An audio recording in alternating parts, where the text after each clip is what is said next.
Folks, good evening. It is May 20th, 2021. I'm enjoying the last dregs of my Willie sippy cup, and today is my birthday. And I thought, you know what, I'm just going to give myself a special treat today and do a quick capsule review of 3 of my very favorite movies. Look at this lineup. Just take a moment to appreciate this, because honestly, we'll never see a better lineup than this on Quick Capsule Review. And why is it on Quick Capsule Review? Well, we do short little reviews here of movies that don't fit on Stormbreaker Films' other channels, like Dinosaur Forest, where we only review movies with bad names. Arguably, Glengarry, Glen Ross, if it wasn't iconic as fuck, would be a bad name. The Edge is a little vague, I guess. Nobody ever really vibed with The Edge as the name of that movie, but you know, Grizzly Bear Attack wasn't around yet. The Sci-Fi Channel hadn't ruined action movies yet. Unforgiven could have had a terrible name. The original script name was Whore's Gold, the original David Webb Peoples script. But yeah, these wouldn't fit on Dinosaur Forest. They certainly don't fit on Hollywood Upcycling. Listen to me, Hollywood. You know, I have a love-hate relationship with you. Okay, it's hate, but do not ever try to remake any of these movies. It's completely unnecessary. No one wants to see, you know, Ben Affleck Boiler Room style as Blake and Glengarry, Glen Ross. Nobody wants to see Ryan Gosling fighting a bear. You know, no one wants to see Russell Crowe with his weird neck waddle playing old cowboy. Just stop. Just stop. These cannot be remade ever. All right, so let's get into it. We're just gonna have a nice little relaxed discussion today. We'll start with Unforgiven because it's on the far left. Arbitrary, but you know.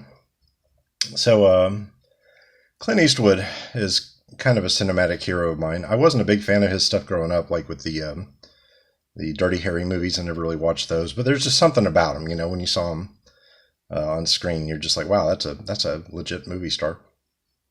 And my great uncle Art Jensen actually worked with him twice. Once on Bronco Billy and once on oh god, what was the other one? Oh, Paint Your Wagon.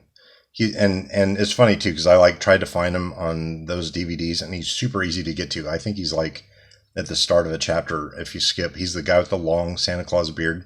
He used to play Santa Claus at Karcher. I think it was Karcher Mall in Parma, Idaho. Anyway, he played like a prospector in Paint Your Wagon and an insane asylum inmate in Bronco Billy. So he worked with Clint twice, and I asked him, you know, as a kid, I was like, well, you know, what's he like? Is he nice? And he's like, yes, he's super nice. He said Lee Marvin was a dick, which I believe.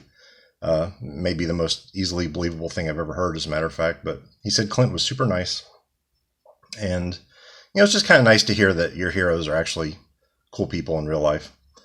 But Unforgiven was a film that Clint Eastwood had bought like a long time before he filmed it. David Webb Peoples did the script, like I said, and Clint loved the script, but he was a little bit young to play the role. So he put it in a desk and kind of forgot about it. When he finally did pull it out, got a great cast, you know, Gene Hackman, Morgan Freeman, fucking Dumbledore, like everybody was in there, Richard Harris. And it was really, it was wild because like one of the actors on the set said that when they looked at the script, like usually in Hollywood, like if you have a script, you'll have different color pages to represent different drafts. And they're like, you know, say the first draft's blue. They're like, every page was blue. Nothing was changed except the title. But it's probably the perfect Western. It's also probably the perfect meditation on death. And it won Best Picture. I would argue probably the most deserving film to ever win Best Picture, just period.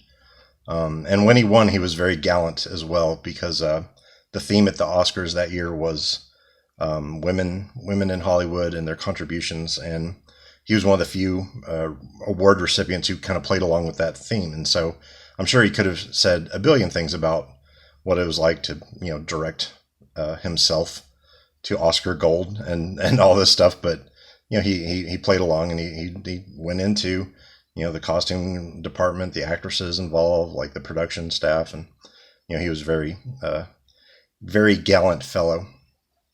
But Unforgiven also has probably the best shootout scene ever, as well as one of the top 10 best acted written scenes in history, where he and the kid have just killed a cowpoke who cut up a woman, and all of her prostitute friends kind of bundled together some money and spread the word that there was a bounty on these two guys down at the Bar T.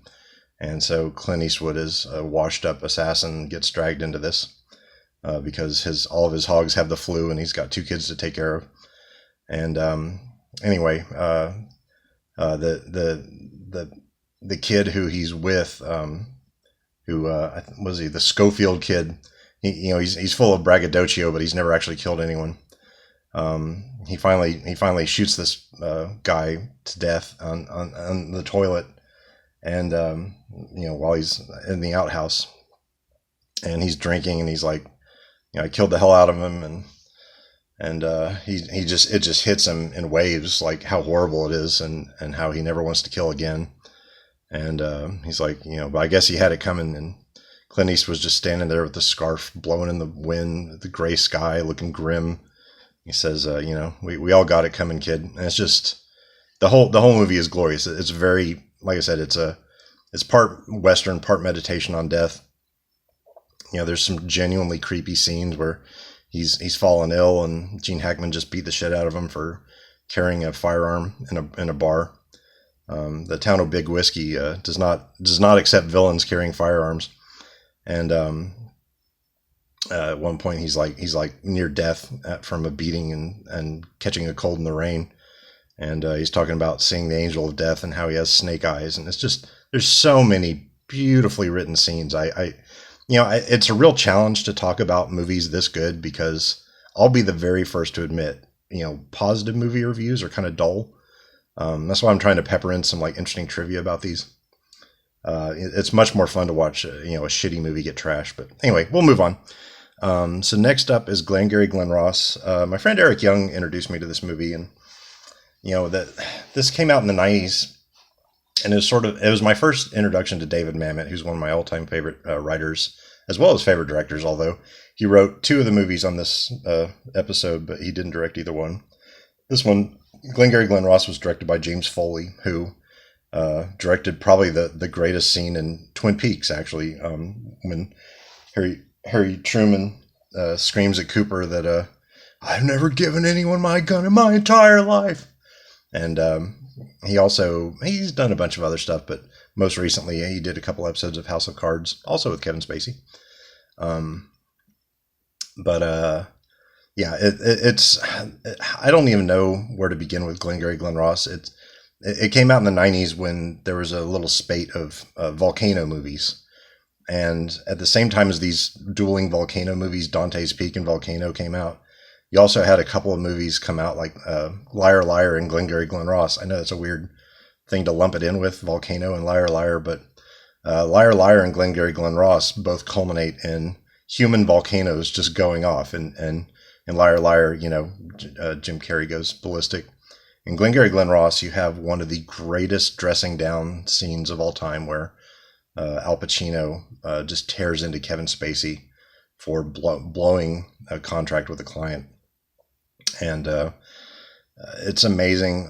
Jack Lemmon is absolutely phenomenal in it. And there was a lot of sort of personality clashes on set, because you had like the big time method actors like Pacino, who 80% of his character is getting the right wristwatch, and then you have like just classic performers like Jack Lemmon. I'll also point out that this is one of the greatest films to watch on TV, edited for TV. When Ed Harris throws a lead at Kevin Spacey and says, "File these," or "You got the memory of a firefly." There's so many good cheesy dubs. But Alan Arkin is absolutely hilarious in this movie. Like there's so many. I mean, it's a great drama, but interspliced with that are some of the greatest comedy lines I've ever seen.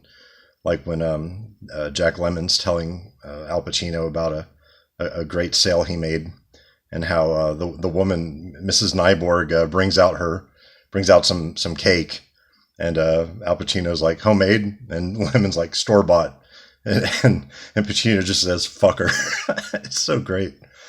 It's absolutely brilliant. And unlike the stage play of Glengarry Glen Ross, David Mamet actually wrote the entire Alec Baldwin scene in. I don't know why. I think maybe Ricky Roma did it. I've never actually seen the stage play. This is one of those movies where it reminds me of when Tarantino was talking about Pulp Fiction to like the Hollywood Foreign Press or something like that, and he introduces the actors.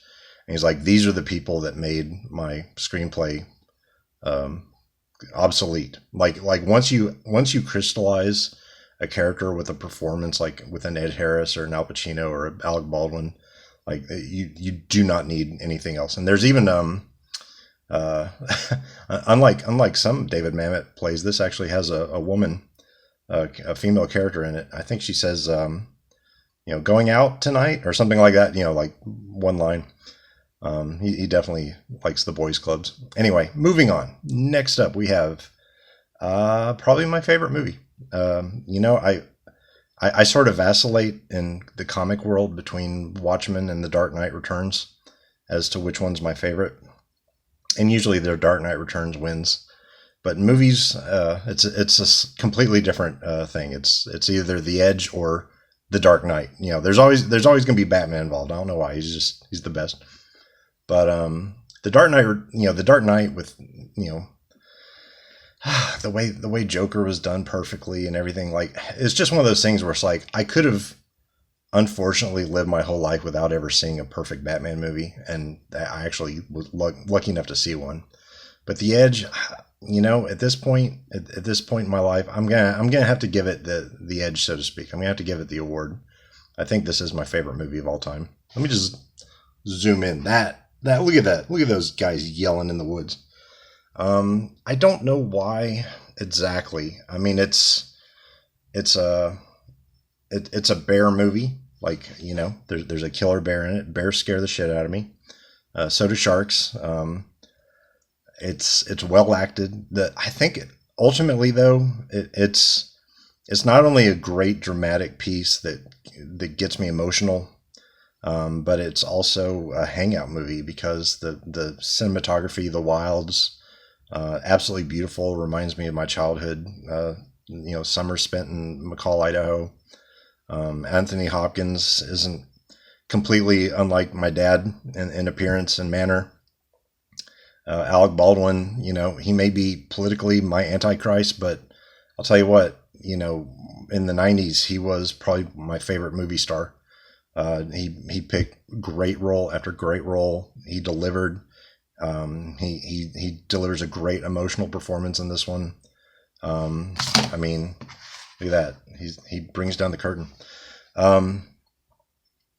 Again, this was directed by David Mamet written by David Mamet, directed by Lee Tamahori, who is an amazing director. He before he propositioned a policeman dressed in drag and got arrested, he had a storied career in New Zealand as the filmmaker behind Once Were Warriors, one of the all-time great dramas from overseas. Alec Baldwin told funny stories about how, Anthony Hopkins would be like posing up on a ridge and Lee Tamahori would be perfect. And he's like, all right, Alec, now you get down and wrestle in the mud. It also has one of the most peculiar typecasting things I've ever seen, where Harold Perrineau is the young black assistant to Alec Baldwin's photographer character. And he winds up in a situation where his plane crashes and he's subsequently attacked by a bear, which is exactly what happened to him in Lost. So I think Harold Perrineau is one of those guys like Ian McDiarmid, where he gets a call from his agent and he's like, "Is it Star Wars?" Like, "No, Ian, it's not Star Wars." "I'm going to have to decline it this time." And that's how Harold Perrineau is. He's like, "Is it a bear movie with a plane?" And they're like, "No, it's Speed 2." He's like, "Well, I'll take it." But yeah, The Edge, from beginning to end, is just fantastic. The plot in the nutshell is Anthony Hopkins is a billionaire. Charles Morse, he is a bookworm. That was the original title, by the way, Bookworm. He and his wife, Elle Macpherson, who actually delivers a nice performance, much better than her role in Batman and Robin. They go out to the woods, to this cabin out on the lake with the photographer. She's a model, and the two are having an affair. And he decides that he wants to find this Indian fellow who he sees a picture of for his photo shoot instead of a beautiful model. And so they take a private plane and they go out into the woods, and they wind up crashing due to a bird strike. And they subsequently, the three of them, Anthony Hopkins, Alec Baldwin, and Harold Perrineau, have to try to get home, and they get attacked by the individual who should have won Best Supporting Actor that year, Bart the Bear. I shit you not. This bear fucking acts up a storm, and he knows it. You can tell he knows it. The way he like sticks out his little lower lip threateningly, and the way he just charges, he hits all his fucking marks. Like this is the Laurence Olivier of bears, and I will not hear anything otherwise. So anyway, that is it for a quick capsule review. We're kind of running kind of long. We're at 16-minute mark, but I just wanted to talk about some absolutely fantastic movies that never, ever, ever need to be remade. I hope everyone has a great May so far. I hope everyone's enjoying their 2021. We've got some plans in the works for some new, fresh content for you this year, and we're just trying to get the pieces together. Life does tend to intervene, but we're hanging in there. I hope you are too. So everybody, have a great evening, and das vidania, y'all.